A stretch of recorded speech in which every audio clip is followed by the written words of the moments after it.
हो मारे या कोई मारे ना, यहाँ अपनी भी थोड़ी अदा थोड़ा अंदाज है।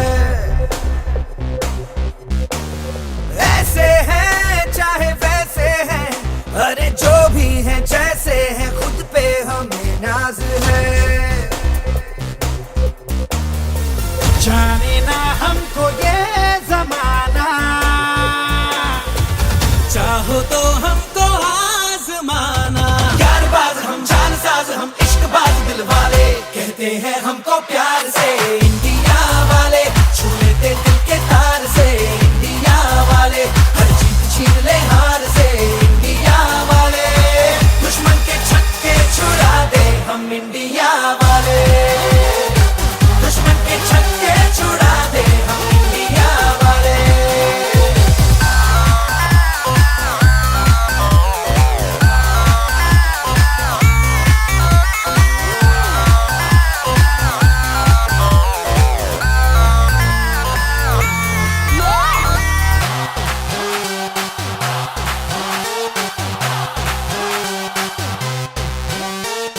यूं तो सीधे बड़े, कभी चाहे तो हाथों से लेते लकीरें चुरा। ओ हमको परवाह नहीं, जो भी कहता है कहने दे, जग ये भला या बुरा। जैसी भी मर्जी हो हमारी, करते हैं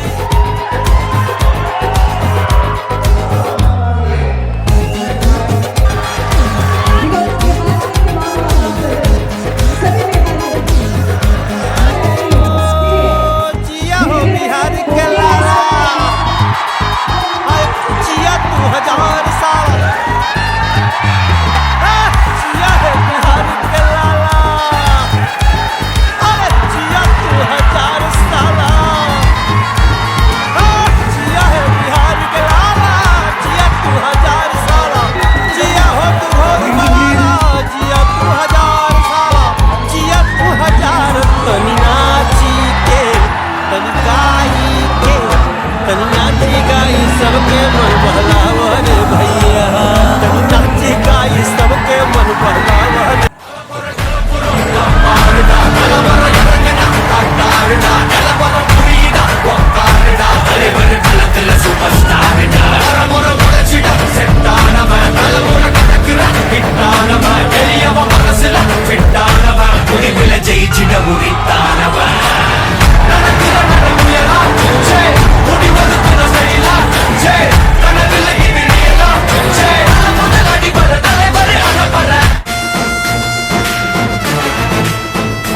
जेका बाघ का करे जा दे के ऊपर वाला भेजा,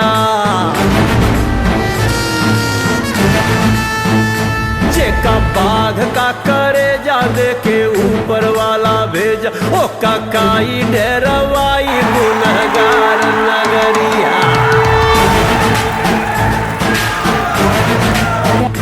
जेका बाघ का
काई डेरवाई गुनहगार नगरिया।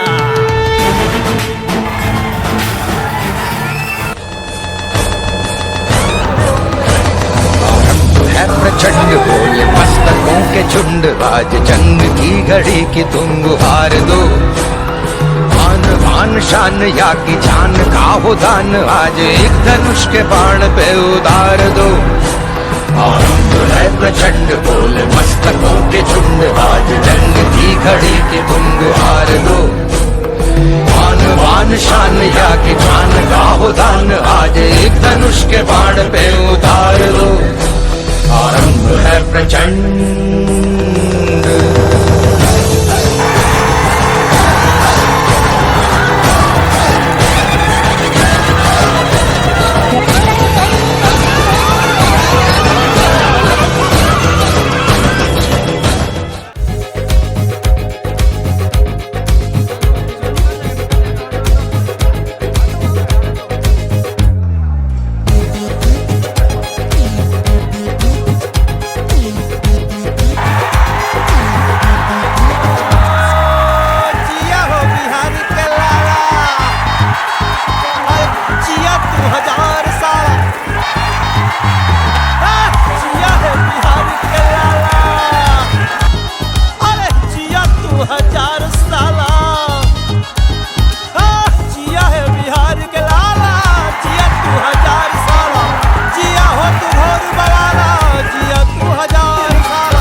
तनी गाई के तनी नाची गाई सबके मन बहलावा रे भैया। तनी नाची गाई सबके मन बहलावा रे भैया। तनी नाची गाई सबके मन बहलावा रे भैया। तनी नाची गाई सबके मन बहलावा रे भैया। तनी नाची गाई सबके मन बहलावा रे भैया। नाची गाई सबके मन बहलावा रे भैया। नाची गाई सबके मन बहलावा रे भैया। नाची गाई सबके मन बहलावा रे भैया।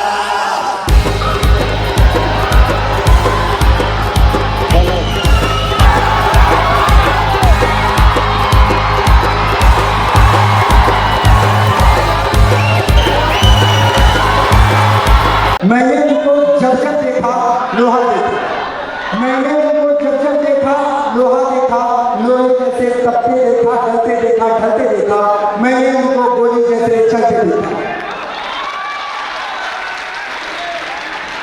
Thank you so much.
आपके इस प्यार और इस सम्मान को देखकर मैं पहले से आपसे लोगों शुक्रिया अदा करूँ। मतलब जब मैं बिहार में आया तो यहाँ पर जो मुझे सबसे ज़्यादा जो मुझे प्रभावित किया कि चाणक्य ने कहा कि जब एक बच्चा जन्म लेता है तो अपनी माँ की गर्भ से जन्म नहीं लेता, बल्कि वो सभ्यता और संस्कृति के गर्भ से भी जन्म लेता है।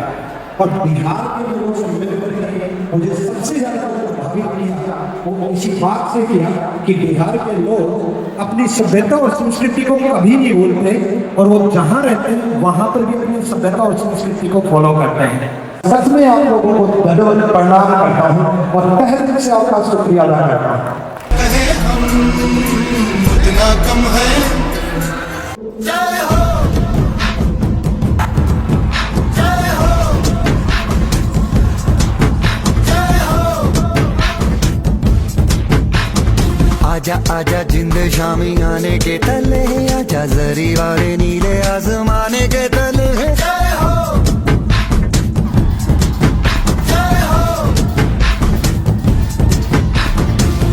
आजा जिंदे शामी।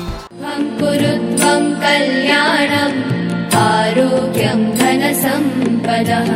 शुभं कुरुत्वं कल्याणम् आरोग्यं धनसम्पदः। शत्रुबुद्धिविनाशाय दीपज्योतिर्नमोऽस्तुते, दीपज्योतिर्नमोऽस्तुते। शुभं कुरुत्वं कल्याणम् आरोग्यं धनसम्पदः। शुभं कुरुत्वं कल्याणम्।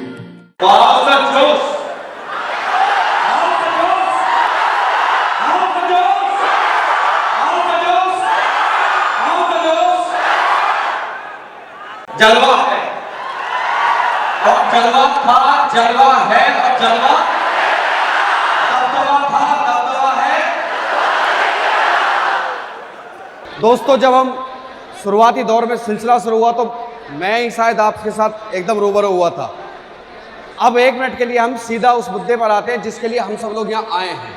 वो मुद्दा है एक सटीक और प्रत्यक्ष मार्गदर्शन का, है ना? उसी के लिए आए, है ना? सटीक और प्रत्यक्ष मार्गदर्शन का। तो मेरे प्यारे साथियों, अभी मैं सुन रहा था कि सर ने एक चर्चा भी की, विक्रम सर भी चर्चा कर रहे थे कि एक फिल्म थी 12th फेल। मैं आपको बता दूं, आपकी सारी जिंदगी का सार उस फिल्म में छुपा हुआ है। मैं बहुत कम शब्दों में अपनी बात को खत्म करूंगा और बड़ा अच्छा आपको एक चीज बता के जाऊंगा। लेके पढ़ने से लेके पर्सनल जिंदगी तक आप एक चीज खत्म कर दो अपनी जिंदगी से, चीटिंग। यही उस कहानी का विस्तार था कि आप लोग अपनी ज़िंदगी से क्या ख़त्म कर दीजिए, बिल्कुल चीटिंग ख़त्म कर दीजिए, पर्सनल ज़िंदगी से लेके पढ़ने तक। ठीक है दोस्तों? कैसे बढ़िया, क्या हाल चाल? जितने भी बच्चे हमारे साथ जुड़े हुए हैं और उनके साथ आए हुए गार्जियन, सभी को हाथ जोड़कर नमस्कार। तहे दिल से आप सभी का स्वागत है इस सेमिनार के अंदर। थैंक यू सो मच इतना प्यार दिखाने के लिए। हमेशा याद रहेगा, पहली बार बिहार आया हूँ लेकिन अब लग रहा है कि बार बार यहीं पढ़ाने के लिए भी आ जाऊँ। बताइए, पहली बार बिहार आया था लेकिन अब मन जाने का ही नहीं कर रहा दिल्ली।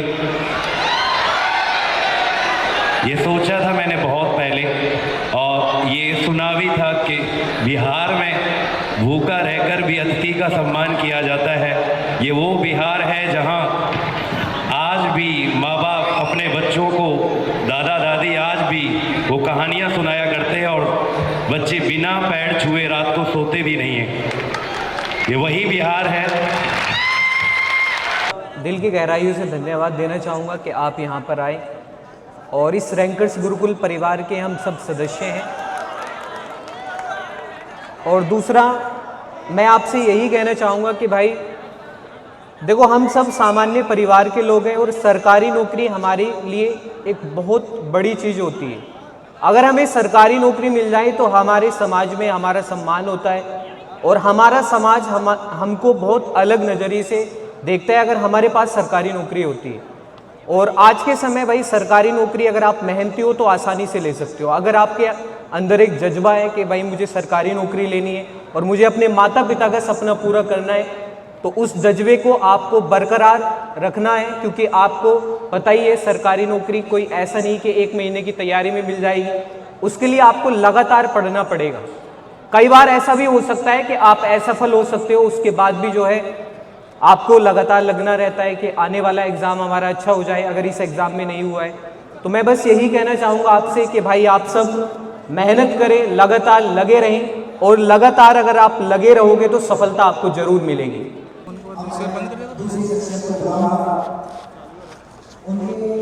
उनका जो सब्जेक्ट है वो आजकल टेक्नोलॉजी का मामला आ रहा है, और जब टेक्नोलॉजी आगे बढ़ जाती है तो कंप्यूटर में प्लीज वेलकम लाभ सर स्टेज पे आइए और सभी लोग 5,000 क्लैपिंग कीजिए। सबसे पहले तो एक जोरदार क्लैपिंग चाहूँगा बहनों के लिए, और एक जोरदार क्लैपिंग चाहूँगा आपके पेरेंट्स के लिए जो इतना संघर्ष करके आपको आगे बढ़ा रहे हैं। एक ही रिक्वेस्ट रहेगी मेरी आपको कि ज़िंदगी में कुछ पाना चाहते हो ना, अगर अपनी खुद की कहानी लिखना चाहते हो तो कहानी को सुनने का हौसला भी रखो, पेशेंस भी रखो, धैर्य भी रखो। ये लोग जो इतने महान लोग आपके सामने आए हैं इतनी चीज़ें बताने के लिए, कैसे संघर्ष करके जीवन में आगे बढ़े, चाहे वो आदित्य सर हो या पूरी टीम हो, उनकी कहानी आपको सुनने, उनका संघर्ष, उन्होंने किस तरीके से जीवन में आगे कदम रखा, कैसे आगे बढ़े, किस तरीके से गिराने वाले लोग मिले और किस तरीके से फिर उनसे ऊपर उठ करके भी आगे चलते रहे और आज इस मुकाम पर पहुंचे हैं कि आप लोग जो है जोरदार तरीके से इनको प्रेम दिखाते हो। तो एक बार सुनना जरूर सीख लेना जीवन में, जैसे कहीं पर पहुंचते हो समय निकाल करके तो थोड़ा धैर्य रख करके 2 मिनट में अपनी बातें सुनना सीख लीजिए। जो आपके सामने बोल रहा है वक्ता वो यूं ही नहीं है। एक चीज हमेशा ध्यान में रखना जीवन में कि घड़ा जब पानी का भरा हो तो उसमें और पानी कभी भी नहीं आ सकता।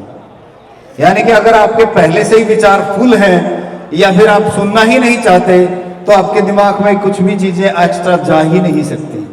उस ही घड़े में पानी आ सकता है जिसमें से पहले थोड़ा पानी निकाल लिया गया हो।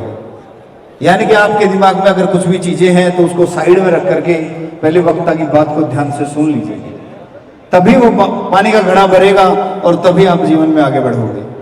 तो सबसे पहले मैं आपको एक ही चीज बताना चाहूंगा, पहले और लास्ट में एक ही बात है मेरी, वो है त्याग, जो सबसे पहले सुशांत जी आपको बता के गए हैं।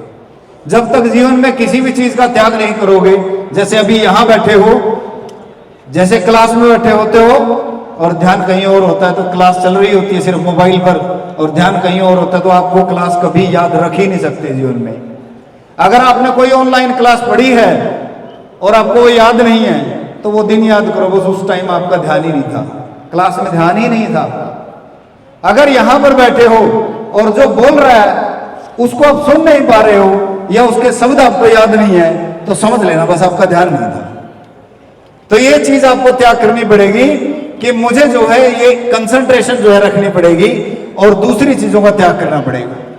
जीवन में जब भी त्याग कर लोगे तभी कुछ पा जाओगे, बस सीधी सी बात मेरी। जब भी जीवन में त्याग कर दोगे ना तभी पा जाओगे। मैं मेरे फादर एक छोटी सी दुकान चलाते हैं,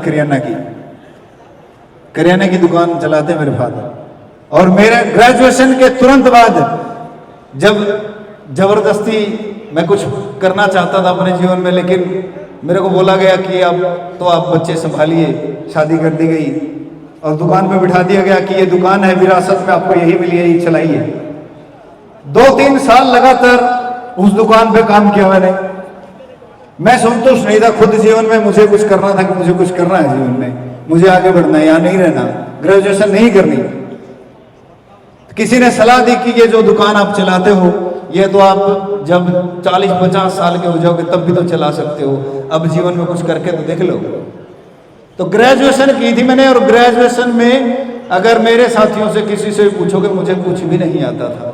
मेरे 45 मार्क्स हैं ग्रेजुएशन के अंदर, ओनली 45 मार्क्स।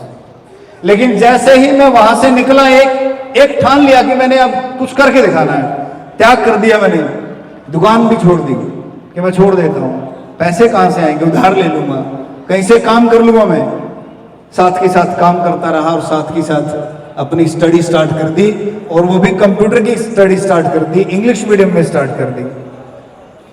लगातार 12-12 घंटे लाइब्रेरी से नहीं निकला। मेरी जेब में सिर्फ इतने ही पैसे थे कि मैं सिर्फ दिन में एक ही टाइम का खाना खा सकता था, चाहे वो 11 बजे खा लूं चाहे 5 बजे खा लूं, इतने ही पैसे होते थे।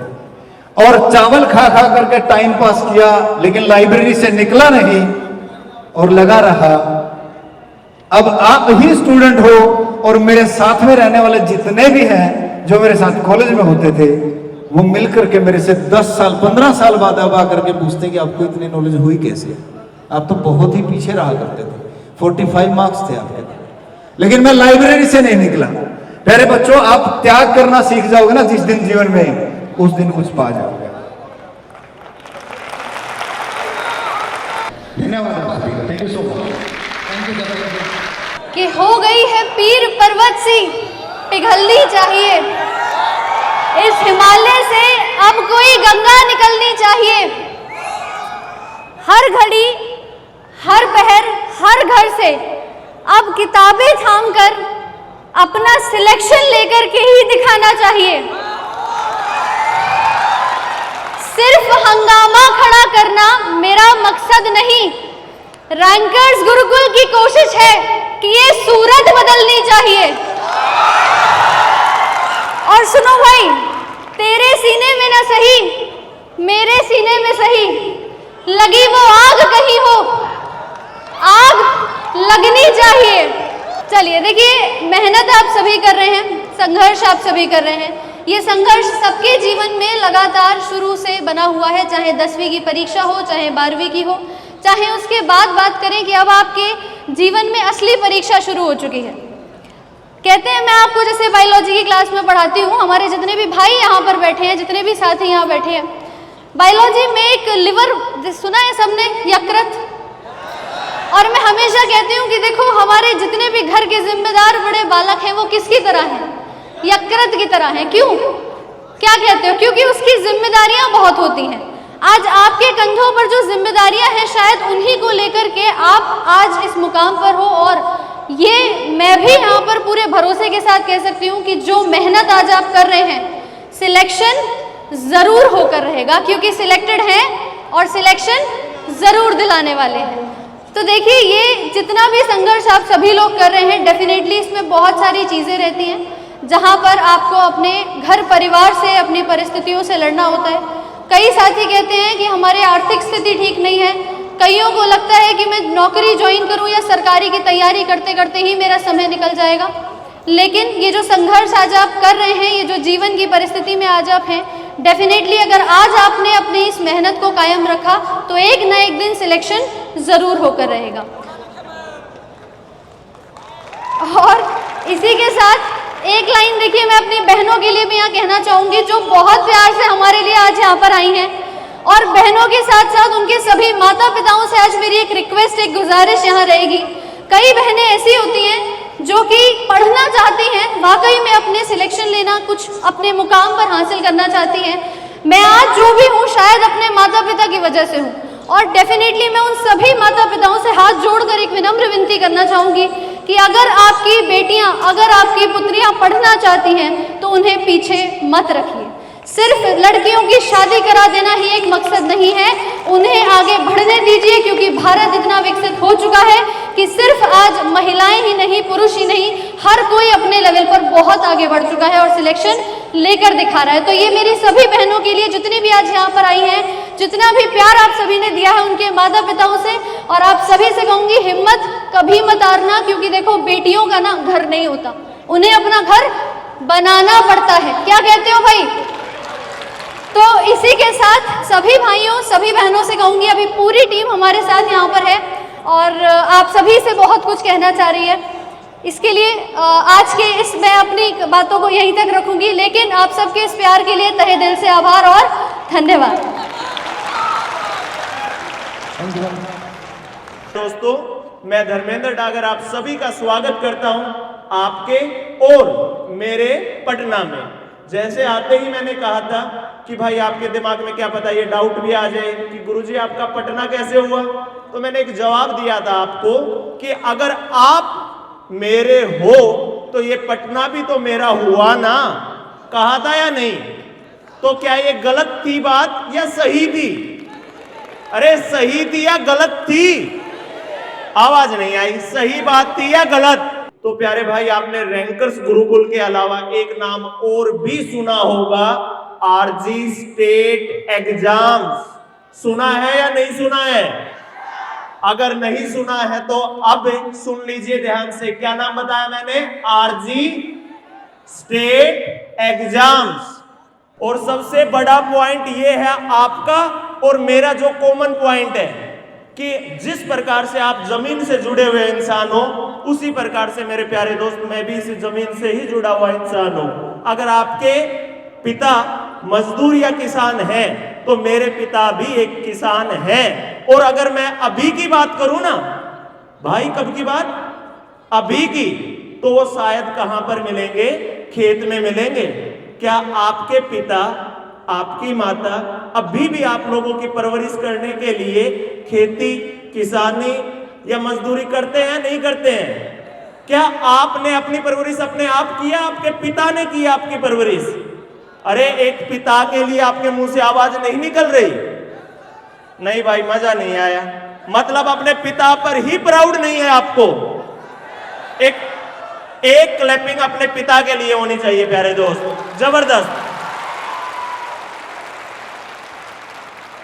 थोड़ी सी और जोरदार क्लैपिंग यार, वो पिता है यार। भाई सबके पिता कितने अच्छे होते हैं? होते हैं नहीं होते हैं? पिता से अच्छा होता है क्या? भाई पिता सबसे अच्छे होते हैं मेरे प्यारे दोस्त। वो आप लोगों की परवरिश के लिए अपने सब सुख चैन त्याग देते हैं या नहीं? तो प्यारे भाई, आप सभी का भी एक फर्ज बनता होगा। आप क्या चाहते हो? आपके पास दो ऑप्शन है। एक ऑप्शन तो ये है कि कुछ असफल बच्चे होते हैं जो टाइम पास करते हैं या रील्स देखकर अपना टाइम वेस्ट करते हैं। एक दूसरे बच्चे वो होते हैं जो अपने माता पिता के सपने पूरे करने के लिए, कौन से सपने? जो आपके माता पिता ने आपको कामयाब होते हुए देखने के देख रखे हैं। तो आप कौन से सपने पूरा करना चाहोगे? वो असफल बच्चों वाले या अपने माता पिता के सपनों को पूरा करना चाहोगे? अगर माता पिता के सपनों को पूरा करना चाहते हो तो एक बार मां और पिता बोल दीजिए। अगर असफल बच्चों को करना चाहते हो तो असफल बोल दीजिए। एक बार मां पिता बोलना चाहोगे या असफल? आप सभी बच्चों में से कितने बच्चों ने एसएससी के साथ में रेलवे की भी तैयारी की है? रेलवे वाले एक बार चिल्ला कर दिखा दो भाई। 2025 में रेलवे को अपना बनाना है या नहीं? अभी एएलपी का भी पेपर दिया किसी ने? अब सुनिए प्यारे दोस्त, आपके ये जो रैंकर्स गुरुकुल की पूरी टीम है, एसएससी की सभी क्लासेस आप रैंकर्स गुरुकुल पर देखते हो। ध्यान से सुन लीजिए, अब आपके लिए वो तोहफा आने जा रहा है जिसकी आपने कल्पना भी नहीं की थी। और वो तोहफा सिर्फ उन बच्चों के लिए जो ध्यान से सुन रहे हैं। भाई सुनो ध्यान से। आरजी स्टेट एग्जाम्स पर रेलवे का जो एएलपी का पेपर आया उससे 2 महीने पहले एक सीरीज लेकर आया था मैं, 28 दिन 28 मैराथन। मेरे अकॉर्डिंग काफी बच्चों ने आप में से देखी होगी। अगर किसी बच्चे ने नहीं देखी है तो एक बात सुन लो भाई, अभी एएलपी का पेपर हुआ था, पूरा का पूरा पेपर आपकी 28 दिन 28 मैराथन से आया हुआ था। अब ये मुझे बोलने की आवश्यकता नहीं है क्योंकि उसकी रिकॉर्डेड क्लास आपके YouTube पर अवेलेबल है। जिस बच्चे ने पेपर दिया वो बच्चा घर पर जाकर 28 दिन 28 मैराथन को खोलना और एक बार ये देखना कि गणित के सब क्वेश्चन ऑलरेडी उस वीडियो के अंदर, उस प्लेलिस्ट के अंदर है या नहीं है। अब बात सुनो भाई ध्यान से, एएलपी का पेपर हो चुका है। मैं आज एक बात और बोलकर जा रहा हूं, अगर आगे आप में से काफी बच्चे एनटीपीसी का ग्रुप डी का आरपीएफ कांस्टेबल का पेपर देंगे और आपका का पूरा एनटीपीसी सीबीटी 1 हो या सीबीटी 2, 28 दिन 28 मैराथन से आएगा। भाई जो ये आपका आरजी स्टेट एग्जाम है ना भाई, ये एक यूट्यूब चैनल नहीं, ये आपका परिवार है। और इसके ऊपर 28 दिन 28 मैराथन आई है और आने वाले समय में रेलवे की एनटीपीसी की मैराथन क्लासें और पूरा रेलवे आपको आरजी स्टेट एग्जाम्स पर दिखेगा। एक ऐसी किताब जिस किताब से आपके क्लास नोट्स भी कंप्लीट हो जाए, जिस किताब से आपकी प्रैक्टिस भी हो जाए, वो किताब मेरे प्यारे भाई रेलवे गणित क्लास नोट्स आज सभी बच्चों के लिए एक स्मार्ट ई बुक के रूप में अभी फ्री दे रहा हूं प्यारे भाई। आरजी स्टेट एग्जाम टेलीग्राम है हमारा, आरजी स्टेट एग्जाम्स ऑफिशियल। भाई वो कंसेप्ट सिखा रखे हैं इसके अंदर जो मैंने क्लास में पढ़ाए। 28 दिन 28 मैराथन यूट्यूब पर रिकॉर्डेड है और इस किताब के अंदर उसी 28 दिन 28 मैराथन के एक एक क्वेश्चन, एक एक कंसेप्ट इस किताब के अंदर सजो रखे। जिस प्रकार से माला में मोती पिरोए जाते हैं ना, ठीक उसी प्रकार से इस किताब के अंदर एक एक कंसेप्ट डाल रखे हैं। और ये 151 पेज की किताब आप सभी बच्चों के लिए मेरी तरफ से भाई फ्री है।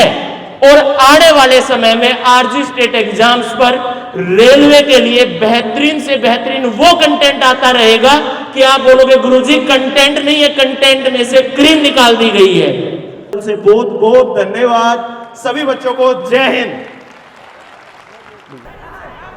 तो कैसे हैं मेरे बिहार के सभी भाई बहन? बहुत बढ़िया, जबरदस्त, जोश आई है एकदम। देखो मेरे भाई, आप सभी लोग आए हैं और न सिर्फ पटना से आए हैं बल्कि में बिहार के कोने कोने से भी बच्चे आए हैं और अलग अलग जगह से सभी बच्चे आए हैं। आपसे भी मिलूंगा, चिंता मत करो।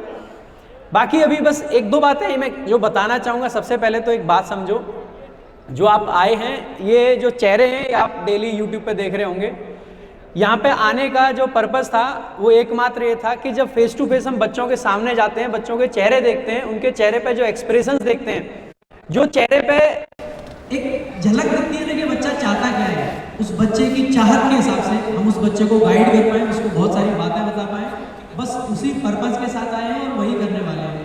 मैं अभी आगे सर भी आएंगे, विक्रम सर भी आएंगे और भाई जो टारगेट है वो एकमात्र ये है कि मेरे भाई इतनी दूर दूर से चल के आए तो उनको ये लगना चाहिए कि इससे कुछ सीख के कुछ पा के गए। जो अनुभव हमने हासिल करा, इतने सारे पेपर दिए, इतने सारे एग्जाम निकाले, उसके बाद में नौकरी करी, वर्दी पहनी और उस वर्दी को पहनने के बाद में भी लगा कि नहीं, वहाँ तक शायद हमारे लिए जीवन नहीं है, हमें वहाँ चलना है जहाँ पे बच्चे हैं। और फिर वापस से टीचिंग में आए, सारी चीज़ें करी। तो उस अनुभव के आधार पर वो जो जीवन के अनुभव हैं, आप लोगों को कुछ बात बताना चाहूँगा। जैसे कि आज यहाँ पे जितने बच्चे बैठे हैं, सभी लगभग उसी बैकग्राउंड से बिलोंग करते हैं जिससे कि हम यहाँ पे जो बैठे हुए हैं ना, हम भी लगभग उसी बैकग्राउंड से बिलोंग करते हैं। और मैं जानता हूँ कि ये जो तैयारी का टाइम है, इस टाइम पे इतनी सारी दिक्कतें हमारे सामने आती हैं। हमारे सामने फाइनेंशियल प्रॉब्लम एक बहुत बड़ी समस्या होती है। हमारे पिताजी कैसे कैसे एक एक पैसा कमा के लाते हैं और उस पैसे को हम जब पढ़ाई में लगा रहे होते हैं, हो सकता है कि आज हमारी एज थोड़ी कम है, लेकिन उसके बावजूद भी हम वो फील कर पाते हैं कि जो पापा का पैसा है जो लगा है, उसको जब फीस जमा होते हैं तो हमें लगता है कि यार कुछ दे रहे हैं, तो वो मेहनत करने का जज्बा भी है। जिस तरीके के बैकग्राउंड से आप आए, इसमें बहुत स्ट्रगल है, फाइनेंशियल भी है, आपको अलग अलग तरीके के प्रेशर्स भी झेलने पड़ते हैं। कुछ लोगों को फैमिली की तरफ से थोड़ा ज़्यादा प्रेशर आ जाता है, तो कुछ परिस्थितियों में उनको उतने मौके नहीं मिल पाते हैं। हमेशा हमें ऐसा लगता है, आप में से बहुत सारे बच्चों ने, लगभग सारे बच्चों ने ही सफलता की बहुत सारी कहानियाँ सुनी होंगी कि ये सफल हुआ, ये सफल हुआ, लेकिन हमें कहीं ना कहीं लगता है कि उनके जीवन में कोई ना कोई ऐसा मौका आया जिस मौके को उन्होंने अपनाया। ऐसा लगता है ना कि मौका तो कोई ना कोई आया होगा, अब जीरो से एकदम से कोई शिखर पे थोड़े ना पहुंच जाएगा, कहीं ना कहीं तो मौके मिले होंगे। तो मेरे भाई, हमें अक्सर लगता है कि हमें मौका नहीं मिला। एक बात जो मैंने जीवन में सीखी वो ये है कि मौके ना मिलते नहीं हैं, मौके बनाए जाते हैं। और मौके किस चीज़ से बनाए जाते हैं? अपनी मेहनत से, अपनी शिद्दत से।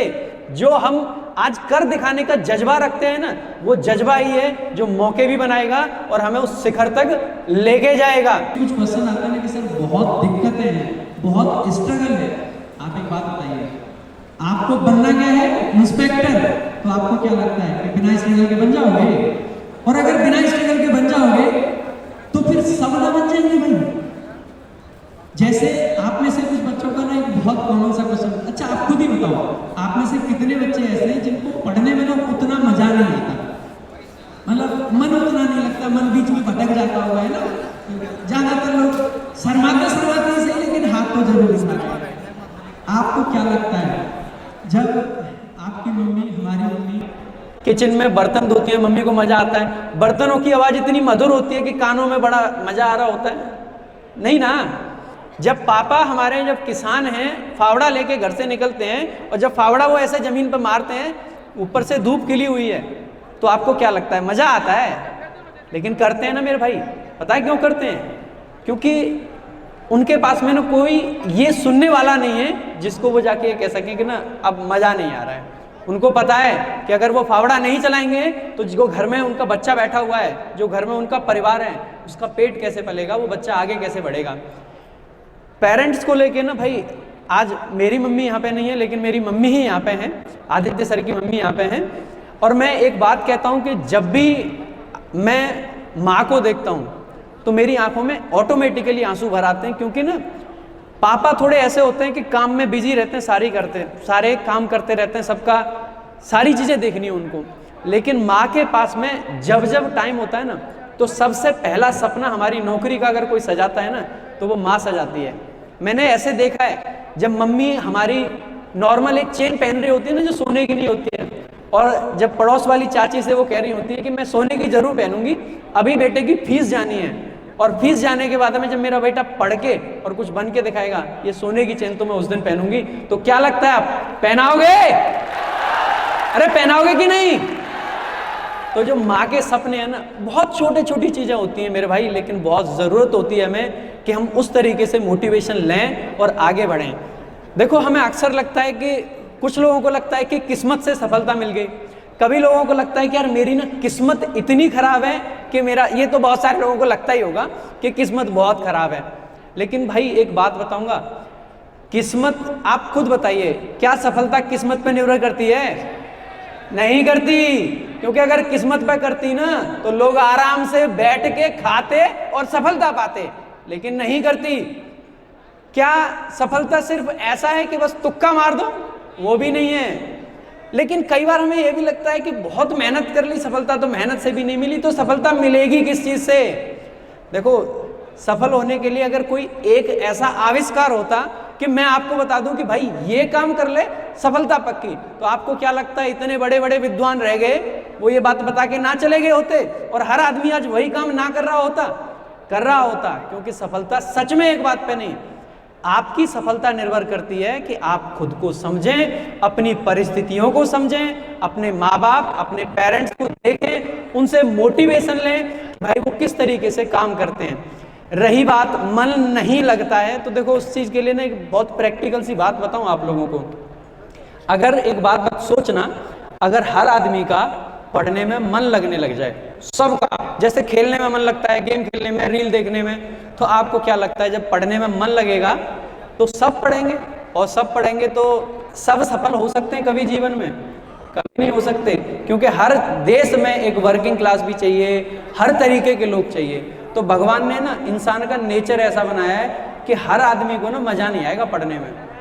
बस एक ही चीज है जो सबने लगभग कही थी कि भाई अगर मन पे काबू पा लिया तो ही वो चीज है, तो मन किसी का नहीं करेगा, क्योंकि भगवान खुद कहता है कि भाई मैं तुझे सफल तभी बनाऊंगा जब तू अपने मन पे काबू पाएगा। एक वो लाइन सुनिए ना, इतिहास वही रच पाया है जिसने मन पर काबू पाया है। तो भैया मन पे काबू जरूर पाए। और ये जो उम्र है, उम्र में आप सब बैठे हैं, ये जो युवा, आपने वो लाइन तो सुनी होगी, सुनिए, संघर्षों के साये में इतिहास हमारे पलते हैं। संघर्षों के साये में इतिहास हमारा पलता है, जिस ओर जवानी चलती है उस ओर जमाना चलता है। तो ये जवानी है, ये जवानी जिस दिशा में निकल पड़ेगी, आपका जीवन, आपका सारा जमाना उस दिशा में निकल पड़ेगा। तो मेरे भाई हमेशा ध्यान रखना इस चीज का कि ये जो उम्र है ये लौट के नहीं आएगी। बाकी बहुत लंबी बातें मैं नहीं करूंगा, बस आप लोगों से एक चीज कहूंगा कि अगर आपके मन में कोई भी डाउट है तैयारी से संबंधित, देखो बहुत सारी बातें हम बताते रहते हैं, लेकिन आज फिर भी आज आपके सामने आए हैं तो ये जिम्मेदारी बनती है कि अगर आपके मन में कुछ भी ऐसा है कि सर हमें ये बात पूछनी है, तो वो बात पूछ लीजिए, आपकी हर एक बात का जवाब देने का पूरा प्रयास किया जाएगा। वो कुछ पूछना चाहती हैं, एक बार माइक दे दो।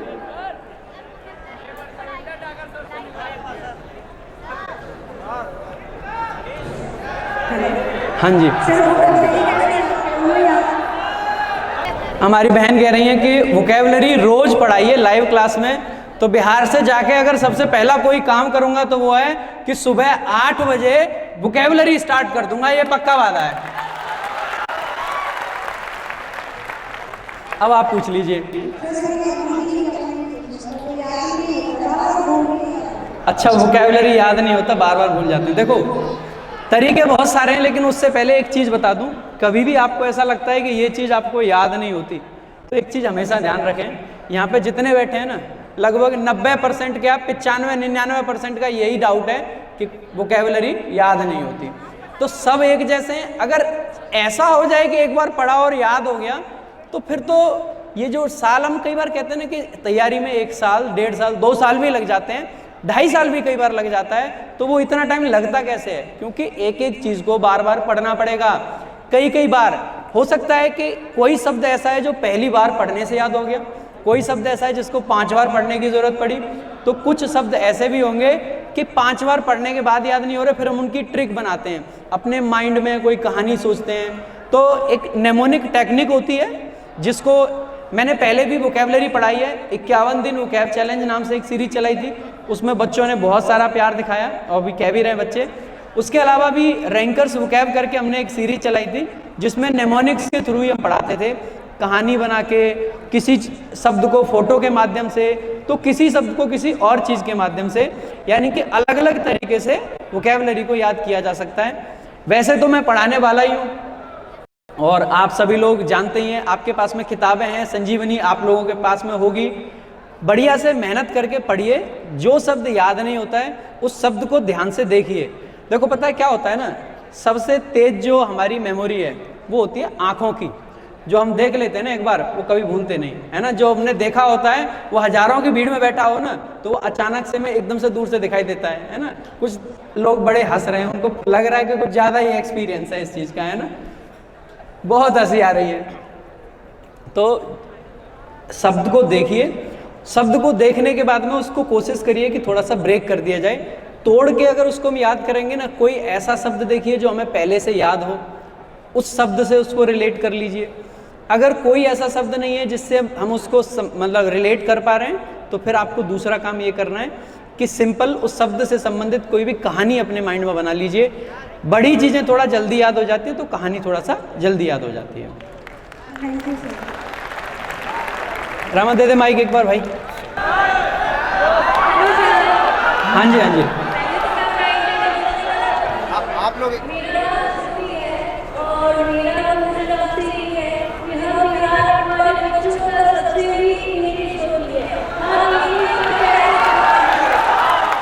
देखो बहुत सही डाउट पूछा है और ये मैंने बहुत सारे बच्चों से पहले भी सुना है। मैं तो बिहार पहली बार आया हूँ, लेकिन बिहार का एक तरीके से सर्वे टाइप हमने किया था जहाँ पे जो हमारे बिहार के स्टूडेंट्स हैं उनसे भी हमने रिव्यूज़ लिए थे। हमारी टीम में भी एक चीज़ है, तो देखो आपने एक चीज़ बताई कि बिहार में ना एक चीज़ ये है, मैं भी मानता हूँ कि इंग्लिश को लेके थोड़ा सा डर है, लेकिन बिहार की ना एक खास बात भी है जो कि मैंने देखी है, वो ये है कि बिहार का बच्चा ना मेहनत से कभी पीछे नहीं भागता है। और एक चीज़ मैं आपको गारंटी दे सकता हूँ भाई कि अगर आप मेहनत करना जानते हैं तो इंग्लिश ऐसी नहीं है जो आप कर नहीं सकते हैं। आपको लगता होगा कि आज मैं एक टीचर हूँ, अभी यहाँ पे विक्रम सर बैठे हैं जिन्होंने मेरी जर्नी बड़े अच्छे से देखी है, और जब सर आएंगे तो मैं सर से एक बार कहूँगा भी कि मैं खुद ना बताऊँ, एक बार सर भी बताएं कि मैंने अंग्रेजी में कहाँ से शुरुआत करी थी। एकदम जीरो से हमने भी शुरुआत करी थी और मैं तो फिर भी सीख गया। मेरे परिवार के और भी लोग हैं जो कि आज आगे पढ़ रहे हैं, हम भी हिंदी मीडियम से हैं, सारी चीज़ें हैं। बस इंग्लिश को लेके ना सबसे पहले आपको अपने मन में एक विश्वास जगाना है कि मैं इंग्लिश सीख सकता हूँ या सीख सकती हूँ।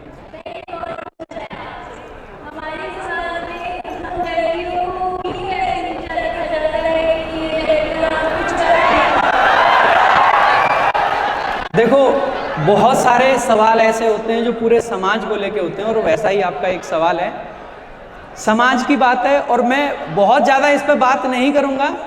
ये आज अगर हम देखें ना तो हमें पॉजिटिव भी फील करना चाहिए कि आज से 5 साल पहले देखते हैं और आज हम देखते हैं, यही सेमिनार अगर आज से 5 साल पहले रही होती तो हो सकता है लड़कियों की पहली 2 लाइन रिजर्व होती, जैसे कि आज भी मुखर्जी नगर में कई बोर्ड हॉल में लिखा रहता है कि पहली 2 लाइन लड़कियों के लिए रिजर्व है। लेकिन आज वो जमाना नहीं रहा, आज ना पूरा का पूरा सेक्शन लड़कियों के लिए रिजर्व है, और एक दिन ऐसा भी आने वाला है कि जब पूरा का पूरा हॉल लड़कियों के लिए ही रिजर्व होगा।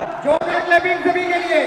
और इस चीज में जितना योगदान आप लड़कियों ने दिखाया है, मैं एक बार ये भी कहना चाहूंगा कि हमारे भाई लोग भी आजकल, मैं इतने सारे लड़कों से मिलता हूँ जो अपनी पढ़ाई से ज्यादा आज इस चीज पे सीरियस हैं कि सर मेरी बहन की पढ़ाई ज्यादा जरूरी है, क्योंकि अगर उसको जल्दी नौकरी नहीं मिली, पापा मेरी शादी तो टाल देंगे, मेरी तो मेरे कहने से भी नहीं कर रहे, पर बहन की बहुत जल्दी कर देंगे, इसीलिए बहन की पढ़ाई बहुत जरूरी है। और इस चीज के लिए मैं चाहूंगा एक बार सारे लड़कों के लिए भी ताली होनी चाहिए।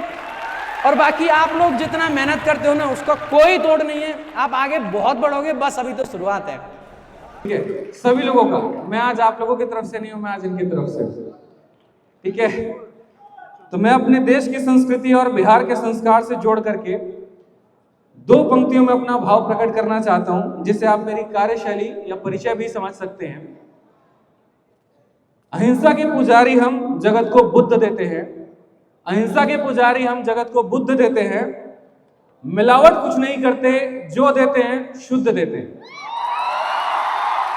अहिंसा के पुजारी हम जगत को बुद्ध देते हैं, मिलावट कुछ नहीं करते, जो देते हैं शुद्ध देते हैं।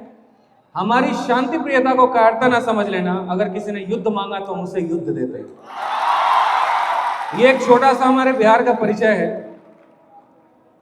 और आज इस पावन भूमि पर आप हैं तो मैं चाहूंगा कि आप सभी यहाँ पर एक बार बच्चों को आशीर्वाद दें। अविरल अविचल जीवनदायिनी माँ गंगा की गोद में बसे बिहार के पवित्र भूमि, जहाँ अनगिनत महापुरुषों ने जन्म लिया, पर पधारे सभी सम्मानित जनों का मैं स्वागत करता हूँ, एवं बिहार के कोने कोने आए साथियों का इस हॉल में मैं अभिनंदन करता हूँ। बिहार क्या है अगर मैं इसे बताने पर आ जाऊं तो शायद ये शाम भी कम पड़ जाए, लेकिन चंद पंक्तियों में मैंने बिहार की थोड़ी सी व्याख्या की है और मुझे लगता है कि आप सभी को बहुत पसंद आएगा और सभी को बहुत अच्छा लगेगा। तो सबसे पहले बिहार की एक लाइन है, कुछ छोटी सी कविता के माध्यम से हमने सुना था, बड़ा प्यारा लगा ये, और मैं आपके समक्ष रखता हूं कि चाणक्य की नीति हूं मैं, आर्यभट्ट का आविष्कार हूं। चाणक्य की नीति हूं, आर्यभट्ट का आविष्कार हूं, महावीर की तपस्या हूं, बुद्ध का अवतार हूं, अजी हां बिहार हूं। सीता की जन्मभूमि, विद्यापति का सागर हूं मैं, जनक की नगरी हूं, मां गंगा का श्रृंगार हूं मैं, अजी हां बिहार हूं। चंद्रगुप्त का साहस, अशोक का तलवार हूं मैं, बिंदुसार का शासन हूं, मगध का आकार हूं मैं, अजी हां बिहार हूं। दिनकर की कविता हूं, रेणु का सार हूं मैं, नालंदा का ज्ञान हूं, पर्वत मंदार हूं मैं, अजी हां बिहार हूं। वाल्मीकि का रामायण हूं, मिथिला का संस्कार हूं मैं, ये वही मिथिला का संस्कार है जो मैं अभी ओढ़े हुए हूं। तो वाल्मीकि की रामायण हूं, मिथिला का संस्कार हूं मैं, पन्नी का व्याकरण हूं, ज्ञान का भंडार हूं मैं, अजी हां बिहार हूं।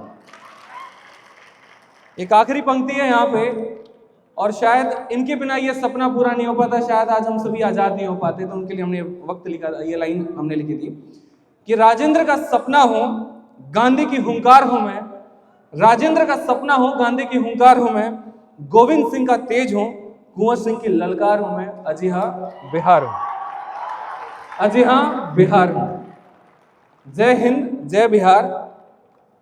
इसके अलावा देखिए एक बात मैं आपसे कहना चाहूंगा कि आज यहाँ पर आपको लग रहा होगा कि कोई बैच की ओपनिंग होगी, ब्रांच की ओपनिंग होगी, कोई बुक की लॉन्चिंग होगी।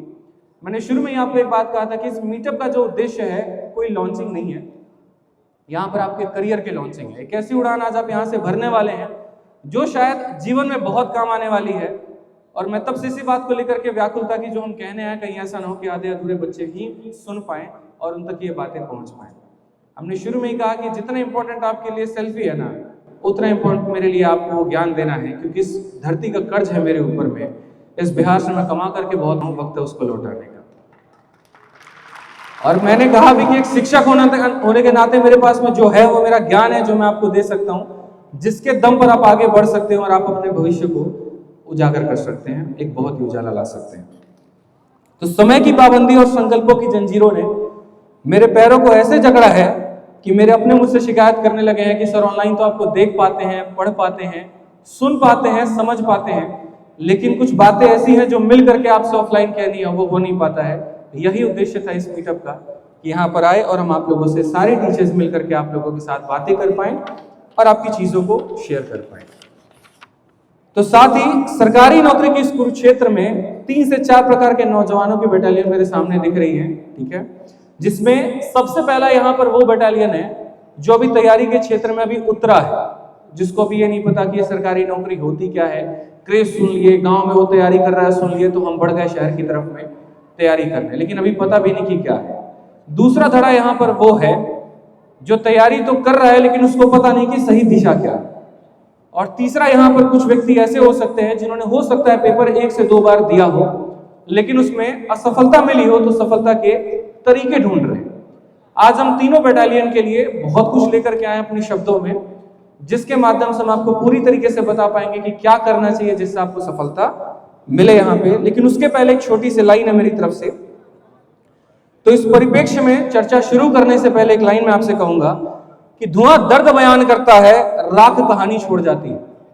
धुआं दर्द बयान करता है, राख कहानी छोड़ जाती है।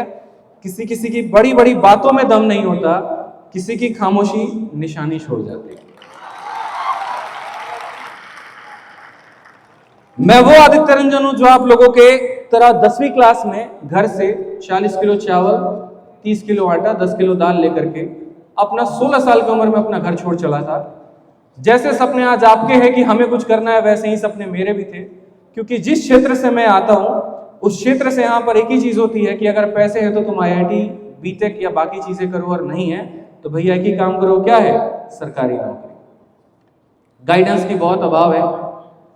पापा किसान है, माँ गृहिणी थी, जितना अपने दम पर हो पाया उन्होंने किया, लेकिन जो सबसे बड़े एक बड़े भाई की भूमिका होती है, दोस्तों की भूमिका होती है, बाकी चीजों की भूमिका होती है यहाँ पे गाइड करने को लेकर के, वो थोड़ा बड़ा कम पड़ा मुझे, जिसके कारण जीवन में कई बार टूटे, कई बार बिखरे, कई बार फाइनेंशियल दिक्कतें भी आई, बहुत मुसीबतों का सामना करना पड़ा। आप सभी अच्छे तरीके से इस बात को जानते हैं, लेकिन उसके बाद भी बड़े दृढ़ संकल्प के साथ में वापस से खड़ा हुआ, क्योंकि हमेशा एक बात याद रहता था कि भूलो मत तुम मिडिल क्लास है। सपने देख लिए और अगर उसको पूरा करने का दम नहीं है तो वो सपने बाकी लोगों की तरह ही अधूरे रह जाने वाले हैं। इसी वजह से अपने सपनों में बार बार जान लाते गए, फूकते गए, गिरे भी, उठे भी, संभले भी और फिर भागा भी, और आज आपके सामने है कि पहले इंस्पेक्टर बन करके अपने आप को साबित किया, आज अपने बच्चों को इंस्पेक्टर बना करके साबित करते हैं। आज यही रीजन है कि हमें पता है कि हम कई सारी मुसीबतों से होकर के गुजरे हैं, और उस परेशानी में मेरे साथ में धीरे धीरे लोग जुड़ते गए, जिसमें विक्रमजीत सर हैं। इस सरकारी नौकरी की तैयारी को लेकर के आपके मन में काफी सारे सवाल होंगे। सबसे पहले होगा कि मैं किस सरकारी नौकरी की तैयारी करूं, क्योंकि देखिए ये सारे वो सवाल है जो हमने कंपाइल किए हैं आप लोगों के माध्यम से। तो देखिए किस सरकारी नौकरी की जब यहाँ पर बात आती है तो अभी आपके सामने रेलवे एक सबसे सुनहरा ऑप्शन है, और पटना में मैंने अक्सर देखा यहाँ पर बच्चों को रेलवे की तैयारी करते हुए। इसमें एक कारण ये भी है कि इंग्लिश सब्जेक्ट नहीं होता है, और बिहार के बच्चों का जो सबसे बड़ा रहता है, इंग्लिश एक वीक पॉइंट होती है। तो अभी आपके पास में 2024 में, 25 में अच्छा कैलेंडर है। अगर आप सही तरीके से सही पेपर की सटीक जानकारी लेकर के तैयारी करोगे तो इसमें आपका सिलेक्शन हो सकता है। साथ में कल सीजल 2025 का भी कैलेंडर आया हुआ है। जो बच्चे एसएससी सीजल के माध्यम से तैयारी करना चाहते हैं, मैं उनको भी इन्वाइट करूंगा कि आप बिल्कुल तैयारी करें, क्योंकि देखिए एक छोटी सी बात हम आपसे कहते हैं, आपको है ना कोई भी तैयारी करनी है, किसी भी पेपर की तैयारी करनी है, जो मेरा सबसे बड़ा सोर्स ऑफ मोटिवेशन था वो था उस पद के बारे में जानना। यही बात मैं आपको समझाना चाहता हूं कि एक फर्क है एटीट्यूड में और एप्टीट्यूड में। एटीट्यूड क्या होता है? किसी चीज को झेलने का तरीका, और एप्टीट्यूड क्या होता है? जो चीजें आपके अंदर में इनबॉर्न हो, जैसे अगर आप बात करेंगे सचिन को बैटिंग आती है, ये उनका एप्टीट्यूड है, लेकिन उसके बेटे को आता है, ये उनका एप्टीट्यूड नहीं है। जो कला आपके अंदर में शुरू से है वही आपका एप्टीट्यूड है। समझ रहे हैं मेरी बातों को? उस एप्टीट्यूड को आपको एक बार अपने एटीट्यूड के साथ में जोड़ना पड़ेगा, तभी आप सक्सेसफुल बन पाएंगे। बच्चों, यहाँ पर जितने बच्चे भी हैं, मैं आप लोगों को एक ही बात कहना चाहूंगा कि रैंकर्स गुरुकुल हमारा जो परिवार है, ये शुरू हुआ था 3 साल पहले, और एक सपने के साथ में शुरू हुआ था कि हम हर घर में इंस्पेक्टर्स को बनाएंगे। इस पढ़ाने के दौरान में सबसे पहले बाधा आई यहाँ पर कि बच्चों का ये सवाल रहा कि सर हम आप ही से क्यों पढ़े? पढ़ाने वाले तो शिक्षक काफी सारे हैं। सवाल भी होता है जब हम स्ट्रेटजी बात करते हैं, एक नॉर्मल व्यक्ति यहाँ पर आकर के खड़ा करके बात करेगा और एक सिलेक्टेड बंदा बात करेगा, दोनों में बड़ा फर्क होता है। तो हमने यहाँ पर ये कोशिश की भाई मेरे कि एक बार बच्चों के सामने सबसे पहले खुद को सफल होकर के दिखाना है। और जो ये ऑफलाइन वाले गुरुकुल थी हमारे साथ में, पहले हमने खुद सिलेक्शन लिया जो हम तैयारी कर रहे थे, और उसके बाद में कई सारे हमने इंस्पेक्टर्स बने। इस जर्नी में यहाँ पर इतना समझ में आ गया कि आज पूरे विभाग में, मैं दिल्ली में जहाँ पे रहता हूँ, लगभग हर थाने में या कहीं पर भी आप चले जाइए बच्चे सिलेक्टेड मिलते हैं। कारण सिर्फ हमारा टीचिंग नहीं हो पाता है, कारण हमारे टीचिंग के साथ में उनकी अपनी मेहनत जुड़ जाती है। तो जैसे हम आपको बता रहे थे ना कि अगर आपके मन में कोई भी सरकारी नौकरी की अगर एक मन में इच्छा भी है, तो कृपया करके उसके बारे में एक बार तलाशिए, आपको बहुत अच्छे तरीके से बातें समझ में आ जाएंगी। जैसे मैंने कहा कि ASO इन MEA वाला जो पद है, अगर आप उसके बारे में डिटेल में जानेंगे तो सबसे पहले बाबू उसकी खासियत होती है ना, देखो सरकारी नौकरी में क्या चाहिए, तुमको कंफर्ट हो, तुम्हारी लाइफ अच्छी हो, माँ बाप को एक रिस्पेक्ट मिले, जिस समाज में आप रह रहे हैं लोग आपको एक अच्छी नजरों से देखें। जब आप ASO इन MEA वाले पद में लगते हैं तो उसमें सबसे बड़ा फायदा पता है क्या होता है कि आपकी जो पोस्टिंग होती है वो विदेश में आपको मिलती है। पूरे सीजीएल में ग्रुप बी पोस्ट में, सी में और डी में इकलौता यही एक ऐसा पोस्ट है यूपीएससी के बाद में जो आपको विदेश में जाने का मौका देता है। अब आप बोलेंगे जी हम देश में काम कर रहे हैं, विदेश क्यों जाए? इसी वजह से कई बार आपको जाना चाहिए ताकि आपके खुद का भी दिमाग का विकास हो। स्टूडेंट है मेरी, और पिछले 3 सालों के अंदर में वो इतनी कंट्रीज घूम चुकी है, और उसका काम बस इतना होता है, कभी पोलैंड गई तो वहां से कोई सामान लेकर के आएगी, अपने शोकेस में लगाएगी, कभी जर्मनी गई तो वहां से कोई सामान ले आकर के अपने रूम में लगाएगी, और इतनी अच्छी वो जिंदगी जी रहे हैं जिसका कोई हद हिसाब नहीं है। लेकिन आज दुनिया उनकी जिंदगी को देखती है, उनके इंस्टाग्राम को देखती है, मुझे लगता है उनकी मेहनत को भी देखना चाहिए। दूसरी सबसे बड़ी जो ASO इन MEA वाले पद में जो फायदा होता है वो यहाँ पर ये होता है कि आप जिस भी शहर में हैं, जिस भी देश में हैं, आप वहाँ के स्कूल में अपने बच्चों की फ्री शिक्षा करा सकते हैं, वहाँ के अस्पताल में बहुत बढ़िया तरीके से फ्री ट्रीटमेंट करा सकते हैं, इसके लिए आपको कोई पैसा नहीं लगेगा। तो जो कुछ ऐसे सरकारी नौकरी के छोटे छोटे फायदे नहीं, बड़ा हमें मजबूर करते हैं। अगर मैं आपको बताऊं ASO इन MEA वाला जो पद है, एक छोटी सी लाइन बताऊंगा मैं आपको कि अगर आप किसी विदेश में पोस्टेड हैं, आपसे कोई क्राइम भी हो जाता है, एक्सीडेंट भी हो जाता है, कुछ भी हो जाता है, वहां की पुलिस आपको हाथ नहीं लगा सकती। जो आपके ऊपर में ट्रायल चलेगा, सब कुछ चलेगा, वो यहाँ इंडिया में चलेगा, वहां पर नहीं चलेगा। बहुत ऐसे फायदे।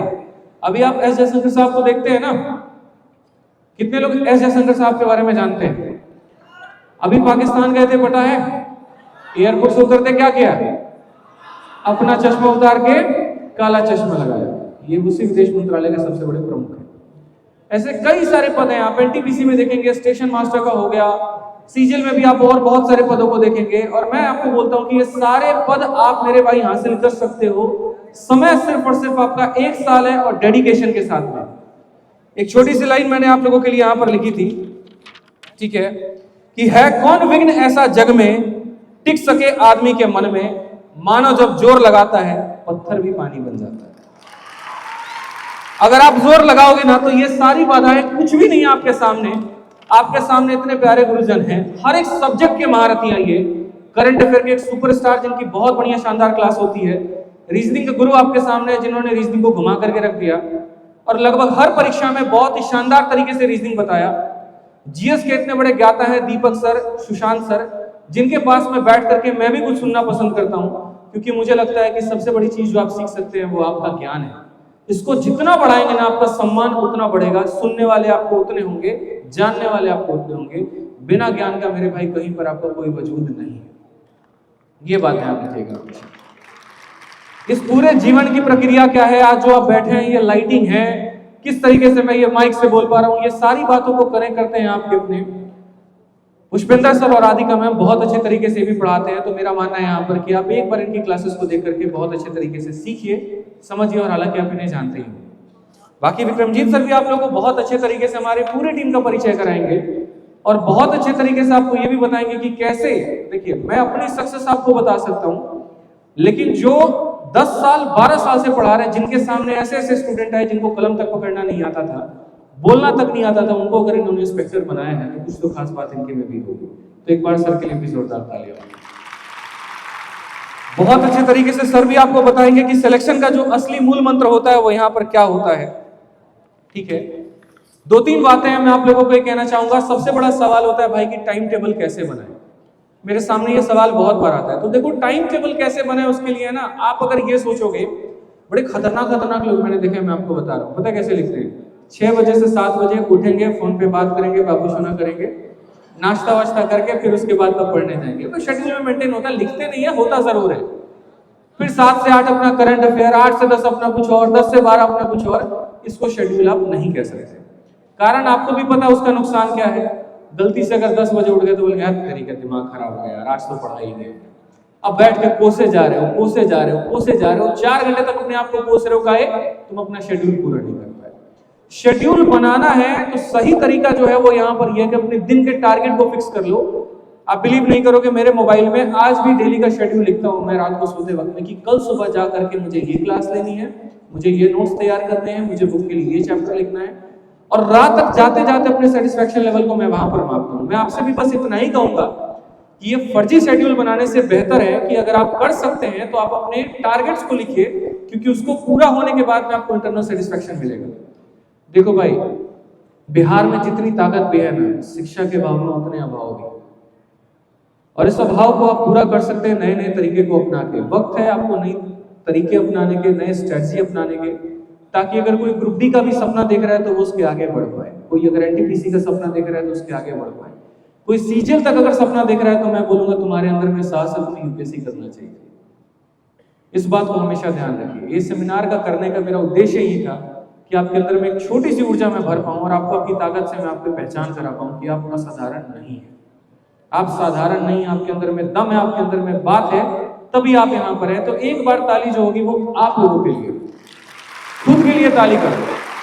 जीवन में जितना कोसते हो ना भाई मेरे, उतना ही अपना सेल्फ रेस्पेक्ट करो तो बहुत अच्छा होगा, क्योंकि सेल्फ रेस्पेक्ट हमेशा इंसान को मेरे भाई बनाता है।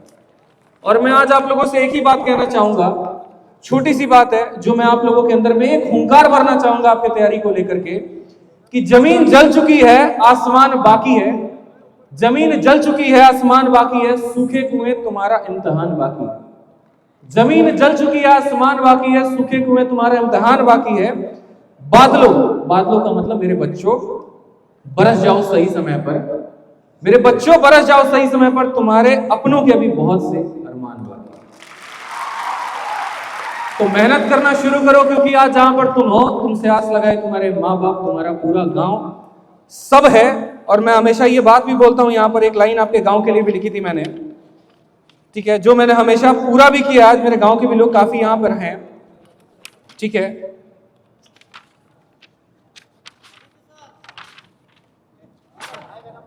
बिल्कुल आएगा, आपका नंबर भी आएगा। आपके गांव के लिए एक लाइन है यहाँ पे कि आपकी मेहनत को उस दिन सच्ची माना जाएगा, आपकी मेहनत को उस दिन सच्चा माना जाएगा जिस दिन आपका गांव आपके नाम से जाना जाएगा। तो मेहनत करिए, आगे बढ़िए, ठीक है, परिश्रम करिए, क्योंकि जब आप सेलेक्ट हो जाएंगे ना तो आपके रिश्ते खुद ब खुद बन जाएंगे। आज बेशक लोग आपसे नजरें चुराते हो, या हो सकता है आप उनसे छठ दिवाली में जाते हो तो नजरें चुराते हो, कारण सिर्फ एक ही है, क्योंकि आप असफल हैं। लेकिन यकीन मानिए, जिस दिन आपका सिलेक्शन हो जाएगा ना, आप किसके यहाँ पर फूफा के बेटे के भाभी के क्या लग जाओगे, किसी को कुछ नहीं पता है। तो इस सिलेक्शन के कहते हैं कई माँ बाप होते हैं, सफलता के कई माँ बाप होते हैं, असफलता का यहाँ पर पूछने वाला कोई नहीं होता। तो अगर आप यहाँ पर हैं तो अपने आप से एक प्रण लेकर के जाइए कि साला कुछ भी हो जाए, 1 साल के अंदर मैं अपने आप को बना करके दिखाऊंगा, कुछ भी हो जाए, कोई भी पद मिले, कोई भी नौकरी मिले। 2024 और 25 में वैकेंसी के मामले में ना रेलवे ने कोई कसर छोड़ी है, ना एसएससी से कोई कसर छोड़ी है, ना आपके गुरुओं ने कोई कसर छोड़ी है, तो हम क्यों छोड़े। मेहनत करिए अच्छे तरीके से। और बाकी आपको सही रणनीति के बारे में 2 शब्द आपको हमारे रीजनिंग गुरु, हम सब के गुरु यहाँ पर जिन्होंने हम सबको सही तरीके से पढ़ाना सिखाया, कैसे बच्चों से कनेक्ट करते हैं, उन्होंने वो बताया। आज हम सब पढ़ाते तो हैं, लेकिन उसके पीछे की जो रीढ़ की हड्डी है आपके अपने विक्रमजीत सर हैं, तो वो आपको बताएंगे। एक बार सर के लिए जोरदार तालियां हो जाए। सबसे पहले आप सब लोगों को तहे दिल से फिर से एक बार नमस्कार करता हूँ।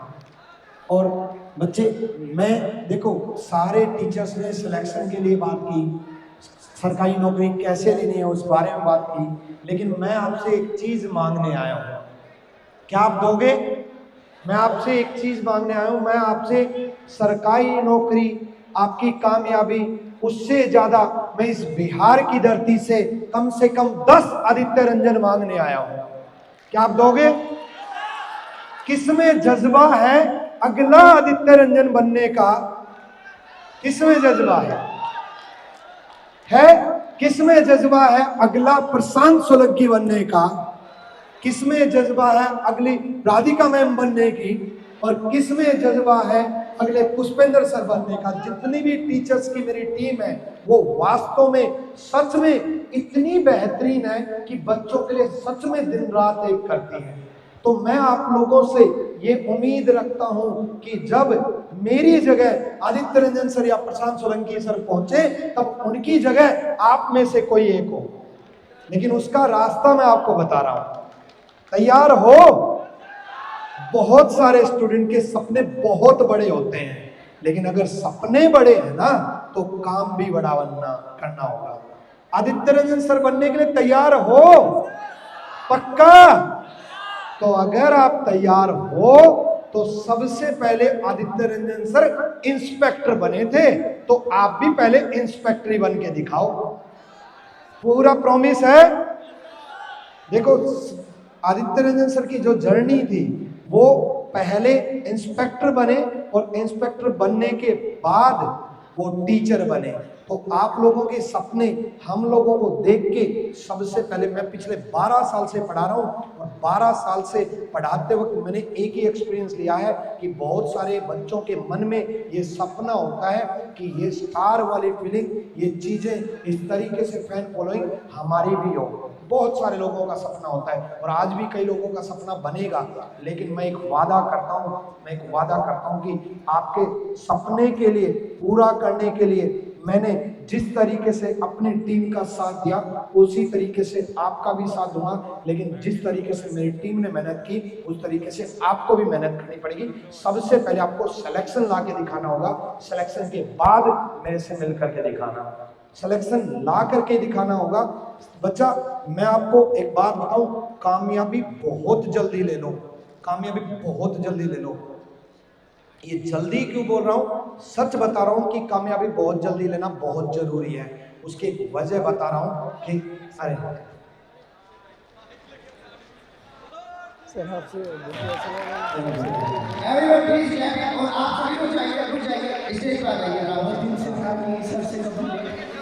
अभी हाल फिलहाल में एमपी का एग्जाम लेके आया हूँ। सर से मैं रिजल्ट पढ़ा हूँ। मैं जितने आए थे सारे मैं रिजल्ट बना के सही आया हूँ और ये सब सर की वजह से हो पाया है। इसलिए सर को बहुत दिल से धन्यवाद करना चाहूँगा। थैंक यू दिल से धन्यवाद। भगवान आपको बहुत कामयाबी दे, बहुत खुशी है। अरे आप तो वो दिन से वीडियो कॉल पे बात करी है ना, आपने कहा था स्पेशल बना के लेके आऊँ, क्या बात है। नहीं गजब भाई गजब, इस प्यार के लिए दिल से धन्यवाद भाई, बहुत बहुत दिल से धन्यवाद।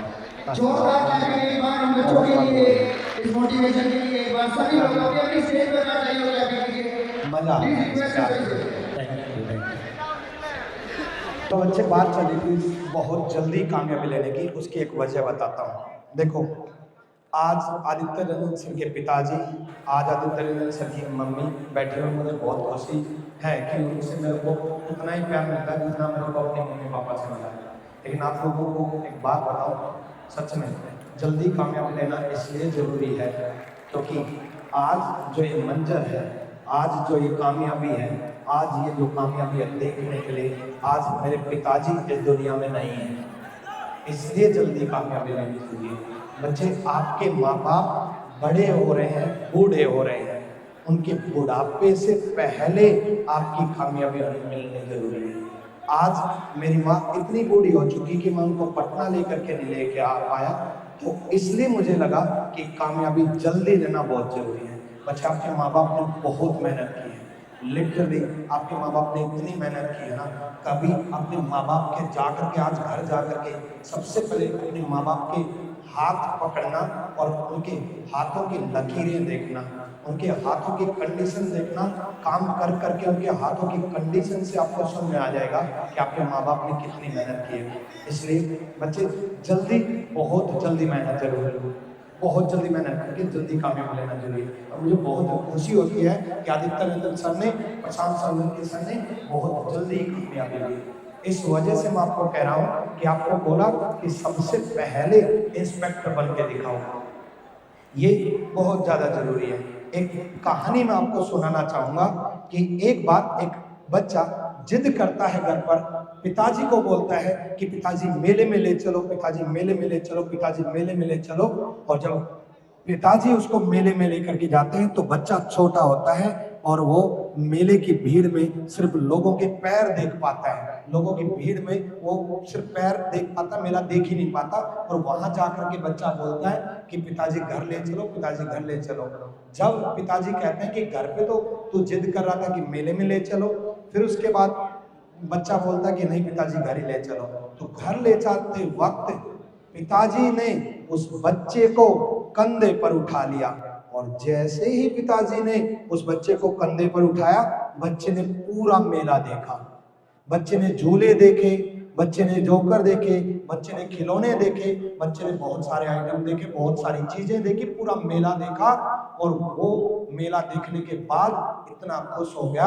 और इस कहानी से मैं आपको ये समझाना चाहता हूँ, वो बच्चे आप लोग हो और वो पिताजी रैंकस गुरुकुल है और आपको कंधे पे बैठा करके आपके सपने का मेला जरूर दिखाएगा, आपके सपने का मेला जरूर दिखाएगा।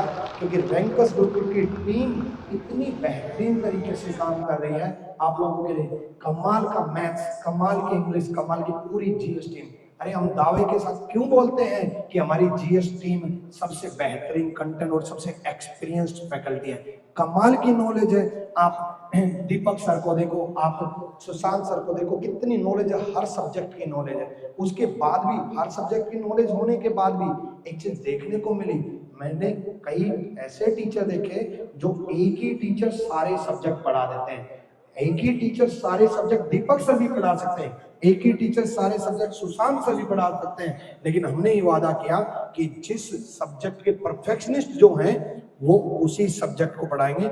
इसलिए जीएस की इतनी बड़ी टीम रखी, क्योंकि एक्चुअल जीएस की तैयारी ऐसे ही होती है, इस वजह से रखा।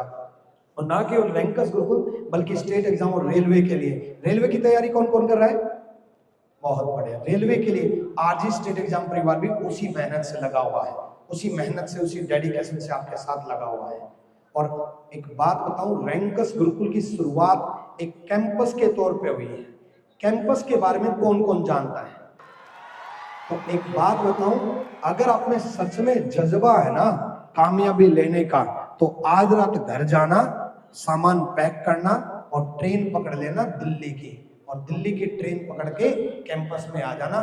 क्योंकि ऐसे ही ट्रेन कुछ लोगों ने पकड़ी थी, ऐसे ही ट्रेन कुछ लोगों ने पकड़ी थी और पकड़ करके तैयारी करने के लिए कैंपस में आए थे। और कैंपस में आए थे, कल सीजीएल का रिजल्ट आया है। और मजे की बात यह है, 63 लोगों के कैंपस के बैच से अभी तक 45 प्लस सिलेक्शन आ चुके हैं, 63 में से 45। तो अगर आप में सच में कामयाबी लेने का, इंस्पेक्टर बनने का जज्बा है ना, तो सामान पैक करो और कैंपस में चलो। ये बात इसलिए बता रहा हूँ क्योंकि हमारे बहुत सारे वेंचर में बहुत सारी चीजें, हर वेंचर में हर चीजें बेहतरीन हो रही है। वजह क्या है कि हमने एक ही बात ठानी है कि बच्चों के लिए बहुत ही सब कुछ, जो भी कुछ प्रोवाइड करना है वो ऐसा प्रोवाइड करना है जो बच्चे को सिलेक्शन तक पहुंचाए। ऐसे नहीं बोलते हम सिलेक्टेड हैं सिलेक्शन दिलाएंगे, ऐसे नहीं बोलते हम इंस्पेक्टर हैं इंस्पेक्टर बनाएंगे। इसके पीछे एक वजह है, इसके पीछे एक वजह यही है कि पहले हमने खुद साबित किया और वैसे ही लोगों को, बच्चों को बताया कि भाई तुम भी बन सकते हो। जिस मेले की मैं अभी बात कर रहा था, उसी मेले में एक आदमी गुब्बारे बेच रहा था, और जब उस आदमी के गुब्बारे नहीं बिक रहे थे तब वो आदमी क्या कर रहा था, एक गुब्बारे में हीलियम गैस भरता था और छोड़ देता था। कभी लाल गुब्बारा छोड़ता था, कभी हरा, कभी काले रंग का, कभी सफेद रंग का। तो एक बच्चा आया और बच्चे ने उस गुब्बारे वाले से कहा कि आप किसी भी रंग का, बिना रंग का गुब्बारा छोड़ोगे तो क्या वो भी ऊपर जाएगा? तो गुब्बारे वाले ने कहा कि बच्चे, ये रंग की वजह से ऊपर नहीं जा रहा, इसके अंदर जो हीलियम गैस भरी है उस गैस की वजह से ऊपर जा रहा है। तो अगर आपको कामयाबी लेनी है ना, अगर आपको कामयाबी लेनी है तो अपने अंतर्मन में वो आग पैदा करनी होगी, वो दिन रात वाली आग पैदा करनी होगी। मैं आज 12 साल हो गए यार पढ़ाते पढ़ाते, और उस 12 साल पढ़ाने के बाद भी मैं सच्चे दिल से बता रहा हूं कि कल पूरी रात जाग करके आज मैं आप लोगों के सामने बोल पा रहा हूं, पूरी रात, ताकि ये मीटअप सक्सेसफुल हो पाए, ताकि ये पूरी टीम रात को 3:30 बजे तक मेरी, आदित्य रंजन सर की, प्रशांत सोलंकी सर की, धर्मेंद्र सर की, सुशांत सर की, इनकी मीटिंग चल रही थी आज के बारे में। सोचो यार, इतनी मेहनत, इतनी सब पाने के बाद, बच्चों का प्यार पाने के बाद भी हमें आज भी मेहनत करनी पड़ती है। अरे हम 12 साल तक मेहनत कर सकते हैं, तो मात्र 12 महीने मेहनत नहीं कर सकते? मात्र 12 महीने, अरे 12 महीने 12 घंटे, एक ही फॉर्मूला रख लो ना, 12 महीने 12 घंटे। अब प्रॉब्लम ये है कि अगर आप 12 महीने 12 घंटे मेहनत नहीं करोगे ना, तो आपके साथ पता क्या होगा? 12 महीने 12 घंटे का आप 12 घंटे को 6 घंटे कर दो, कोई दिक्कत नहीं है।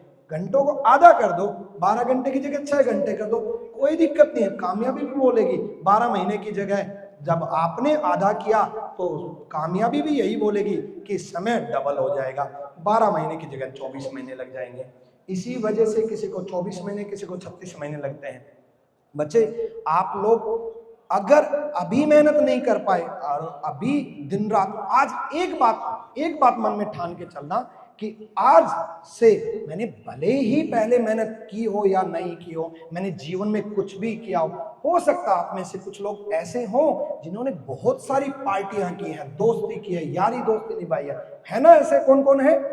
बहुत बढ़िया, कितने महान है ना। और ऐसे भी बहुत सारे होंगे जिनकी बहुत सारी महिला मित्र होंगी, है ना, और जिनकी नहीं है, दुख उनको ज्यादा है।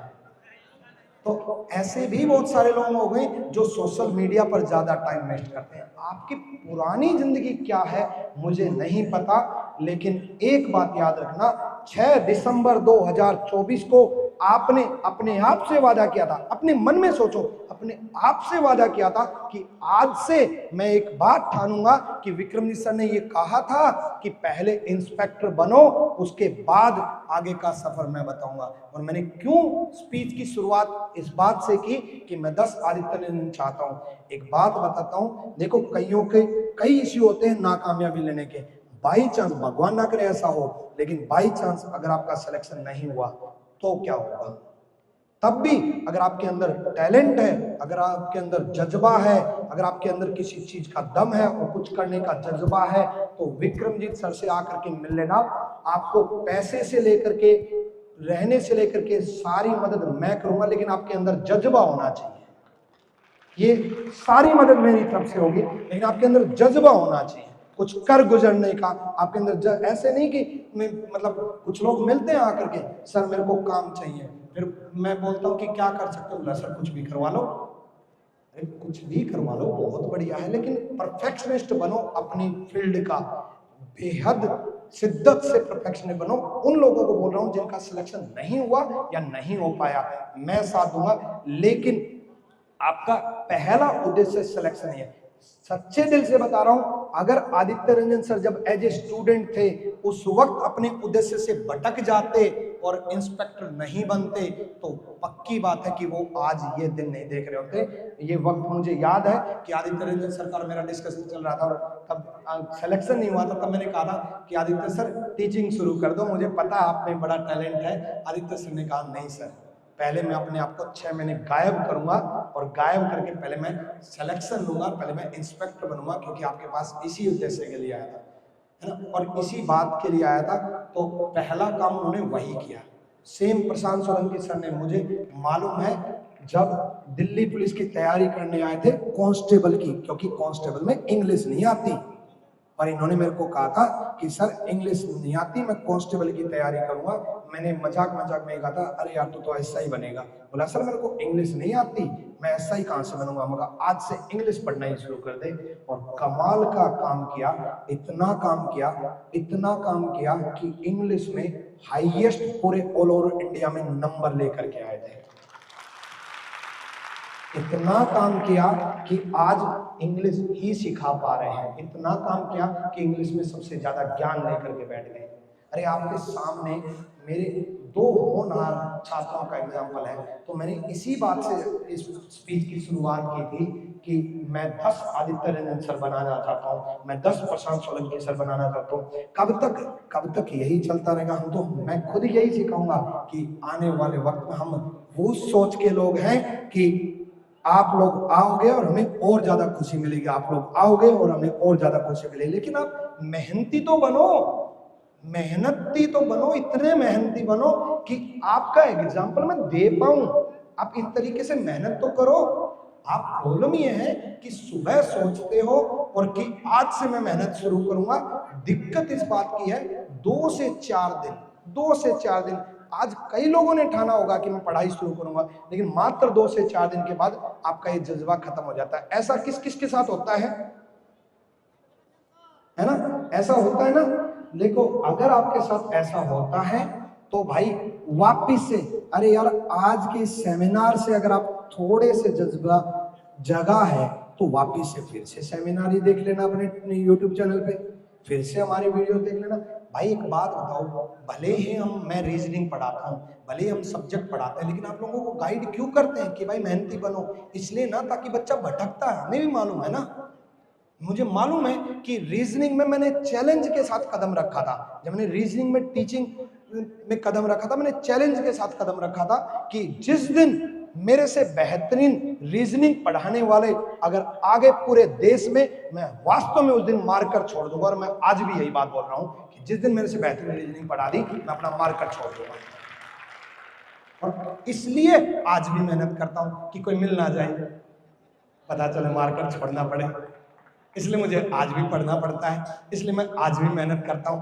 क्योंकि चाहे मैं सबको बोलता हूं खूब मेहनत करो, कितना ही पढ़ा लो, कैसे ही पढ़ा लो, लेकिन रीजनिंग में मेरे से बेहतरीन कंसेप्ट बना इसलिए नहीं पाएंगे क्योंकि मैं आज भी रीजनिंग का टीचर नहीं हूं। I am student of reasoning. मैं आज भी रीजनिंग पढ़ता हूं और मैं हमेशा पूरे जीवन भर रीजनिंग पढ़ता रहूंगा।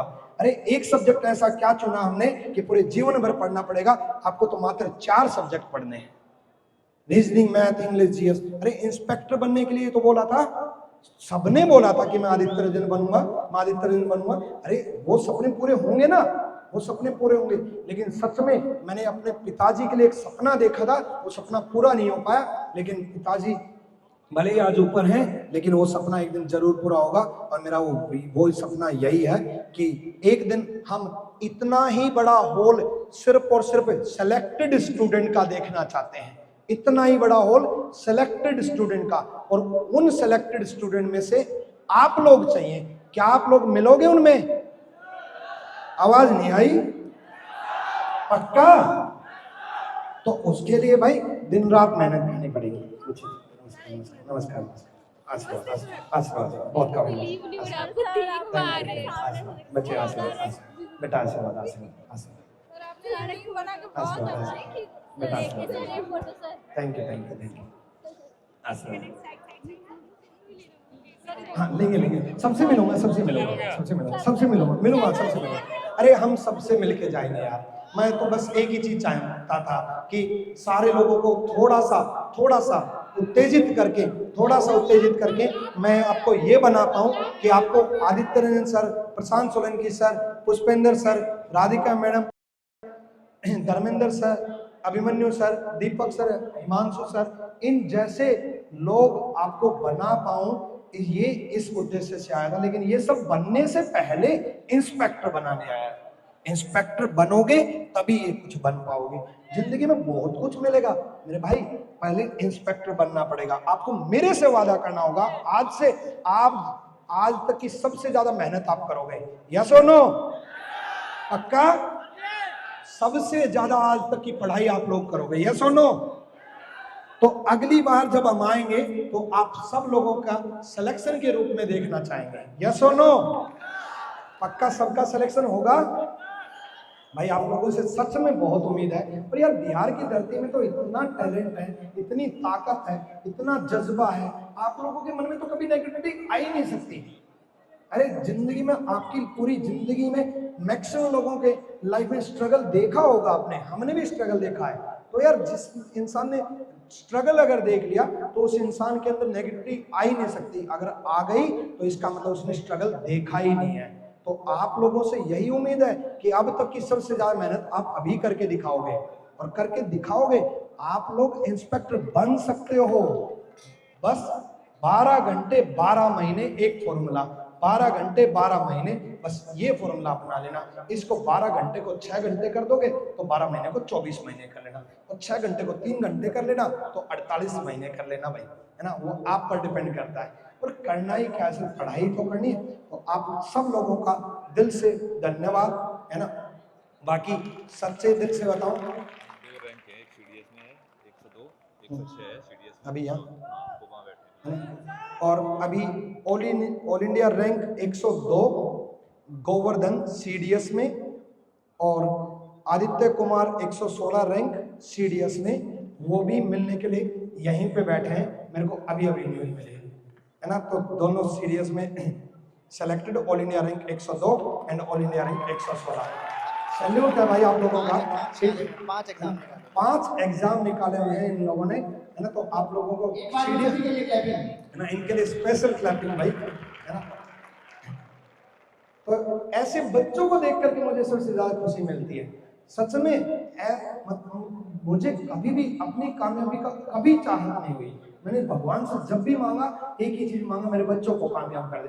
और कभी दिक्कत आए तो याद करना विक्रमजीत को, ठीक है? अब याद कहाँ करोगे? कॉन्टेक्ट नंबर चाहिए, पर्सनल कॉन्टेक्ट नंबर है ना? ठीक है, अभी देता हूँ, लिखो, नोट डाउन करो, 780000। अरे नहीं है यार है ना? ऐसे पब्लिकली वीडियो भी जाएगी ना। बाकी मैं आपसे कोऑर्डिनेट कर लूंगा, आप मेरे को इंस्टाग्राम में मैसेज DM कर देना, ठीक है? आप मेरे को फेसबुक पे DM कर लेना। अगर आपके अंदर टैलेंट है, जज्बा है, कुछ कर गुजरने की ताकत है, तो आप मेरे को कहानी बताना और मैं आपसे कॉन्टेक्ट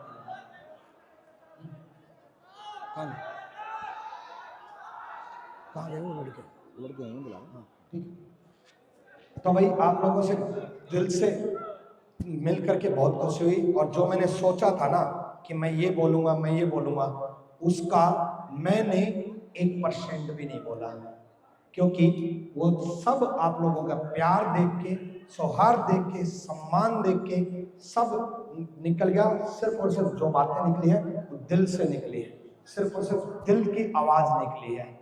और बस आप लोगों से एक ही गुजारिश है कि जितनी मेहनत मैंने अपनी टीचिंग में की है ना, उससे ज़्यादा मेहनत एक चीज़ में और कर दी मैंने, एक चीज़ में। देखना चाहोगे? मैंने ये सोचा कि मैं नहीं तो क्या, जिस दिन मैं इस दुनिया में नहीं तो क्या। ऐसा कभी, मैं जानता हूँ आप लोगों का प्यार है, लेकिन देखो, ट्रेडिशनल एजुकेशन कभी भी मात नहीं खाती। ट्रेडिशनल एजुकेशन का मतलब ये नहीं है कि मतलब मॉडर्न एजुकेशन जैसे यूट्यूब से पढ़ना, एप्लीकेशन से पढ़ना, वीडियो देखना, उसको छोड़ दो, लेकिन बुक्स पढ़ना कभी मत छोड़ना। सिलेक्शन बुक्स से मिलेगा, ये याद रखना। क्योंकि जितना आप रजिस्टर घिसाओगे, जितने आप पेन भरोगे, जितने आप बुक्स पढ़ोगे, उतना ज्यादा आप निखरोगे। जिस इंसान ने जितनी ज्यादा बुक्स सोल्व की है वो उतना निखरा है। और मैंने ये सोचा कि मैं अपना सारा दिल, अपनी रीजनिंग के सारे कंसेप्ट, सब कुछ किस चीज में रखूं। तो मैंने बहुत मेहनत से 3 से 4 साल लगाए और लगा करके एक बुक बनाई जिसका नाम रीजनिंग गुरु है। रीजनिंग गुरु बुक लॉन्च करने के बाद मुझे लगा कि अपडेटेड क्वेश्चंस और अपडेटेड चीजें उसमें आनी चाहिए। तो मैं बहुत जल्द, अभी तो सिर्फ स्पेसिफिक कॉपी है, रीजनिंग गुरु 2.0 लॉन्च कर दूंगा। लेकिन पूरे ऑल ओवर इंडिया के लिए तो बहुत जल्द, लेकिन बिहार के लिए एक गिफ्ट आज स्पेशली कि बिहार की हर शॉप में आज मैंने रीजनिंग गुरु 2.0 अवेलेबल करवा दी है। बिहार की हर शॉप में आज आपको रीजनिंग गुरु 2.0 अवेलेबल हो जाएगी। और ये जो बुक बनाई है इसमें बड़ी जबरदस्त मेहनत मैंने की है, लेकिन इस बुक पे काम बड़ा जबरदस्त किया है। बाकी लोग यार वापस से मैं आपकी मेहनत पे आता हूँ, आपके सिलेक्शन पे आता हूँ, और आपके मेहनत जितना करोगे आप उतना जल्दी सिलेक्शन पाओगे। और मैंने आपको कहा जल्दी सिलेक्शन लेना बहुत जरूरी है। उसकी वजह यही है आपके माँ बाप, उसकी वजह यह है आपके माँ बाप के सपने। देखो बच्चे, आपके सपने तो पूरे हो जाएंगे, पूरा जीवन पड़ा है, आपके माँ बाप के सपने पूरे करना जरूरी है। आपके सपने पूरे जीवन पड़ा है सपने पूरा करने के लिए, लेकिन आपके माँ बाप के सपने पूरे करने के लिए आपको जल्दी सिलेक्शन लेना होगा। और एक बार अपने माँ बाप को जरूर देख लिया करो। जब भी डिमोटिवेशन आए तो अपने पर्स में, अपने मोबाइल में और अपने घर पर माँ बाप की फोटो रखो। जब भी डिमोटिवेशन आए, सबसे बड़े मोटिवेशन जो है ना आपके माँ बाप है, क्योंकि ये कमी मेरे को हमेशा जिंदगी भर खलती रहेगी। मैं चाहे भले ही कहीं पहुंच जाऊं, सिर्फ उम्र का तकाजा था, सिर्फ उम्र में मैं लेट कामयाब हुआ, जिसकी वजह से आज मेरे पापा को मैं ये कामयाबी नहीं दिखा पाया, और मेरी माँ की इतनी उम्र हो गई कि ये कामयाबी बस वीडियो के थ्रू ही दिखा पाऊंगा। इसलिए आप लोग जल्दी सिलेक्शन ले लो।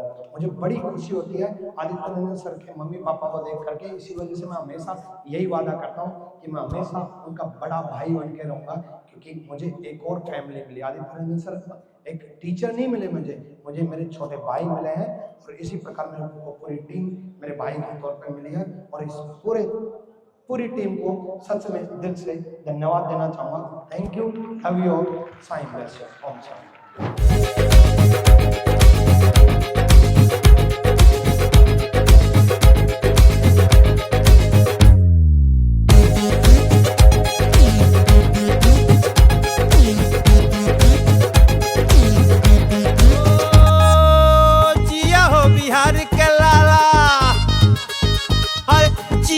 हजार साला जिया है बिहार के लाला, अरे जिया तू 1000 साला, जिया है बिहार के लाला, जिया तू 1000 साला, जिया हो तू भोर बवाला, जिया तू 1000 साला, जिया तू 1000। तनी नाची के तनी गाई के तनी नाची गाई सबके मन बहलावा रे भैया, तनी नाची गाई सबके मन बहलावा रे भैया, तनी नाची गाई सबके मन बहलावा रे भैया, तनी नाची गाई सबके मन बहलावा रे भैया, तनी नाची गाई सबके मन बहलावा रे भैया।